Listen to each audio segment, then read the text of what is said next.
Welcome to LG Electronics single-split air conditioning installation procedures.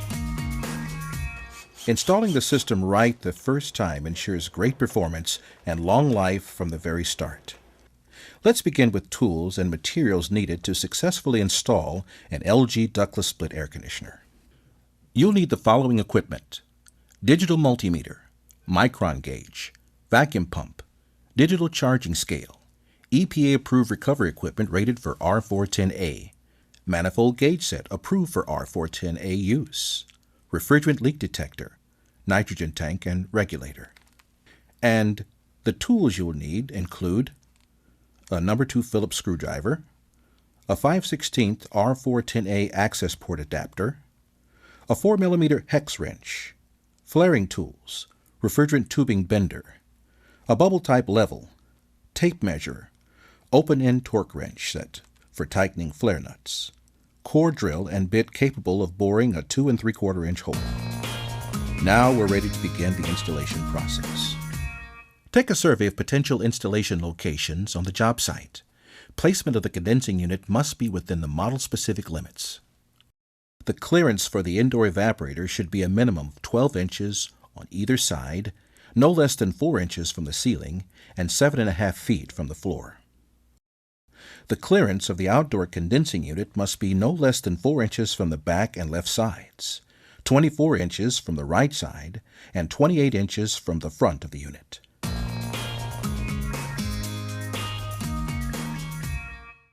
Now it's time to unpack and inspect the equipment. The indoor and outdoor units come in separate cartons. Make sure the model numbers on both the indoor and outdoor unit boxes match. Remove the indoor unit from its container and packing. As you do this, check the unit for any damage. Locate the packet of installation instructions and review the installation steps before proceeding further. Take your time. It will pay off in the long run. Remove the wall bracket from the back of the unit and set it aside. Next, remove the Phillips head screw from the plastic tubing retainer and remove the retainer from the rear of the unit. After making sure there's no damage, set the indoor unit aside. After unboxing the condensing unit, set the rubber mounts aside and locate the 90-degree defrost drain adapter. The adapter must be installed on heat pump models when the unit will be mounted on a wall bracket. This will allow for a 5/8 drain hose to be attached. Now that you've confirmed that the system is free of visible defects, you can begin installing the system.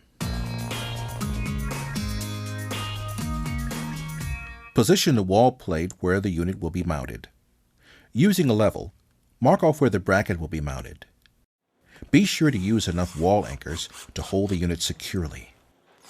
The bracket must not bow away from the wall at the latch points of the evaporator rear chassis. Using the table in the installation manual, mark off where the wall penetration will be made. Remember to angle the penetration downward for proper condensate drainage. Now it's time to bend the refrigerant lines. Exercise care in bending the tubing. If you're doing a surface mount, use one of the 3 knockouts.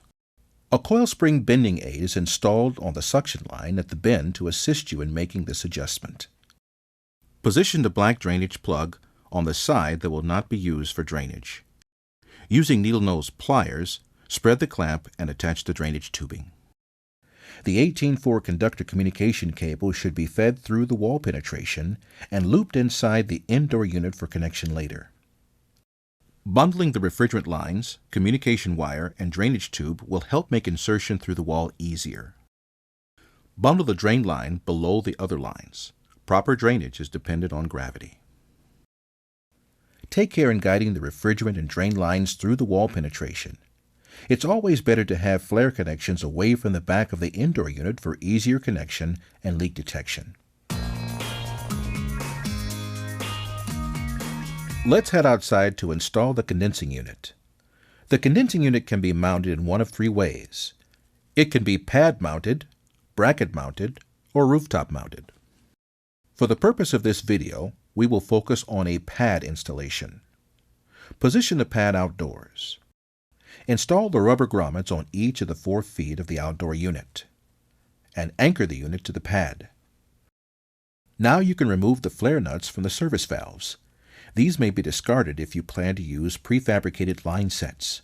Otherwise, these nuts can be flared onto the lines that will be connected to the system. Before you cut, the tubing configuration must be considered for proper oil return to the compressor. Remember the following points. An inverted trap must be installed directly exiting the service valves of the condensing unit. An oil trap must be formed in the refrigerant lines every 16 feet of vertical pipe run.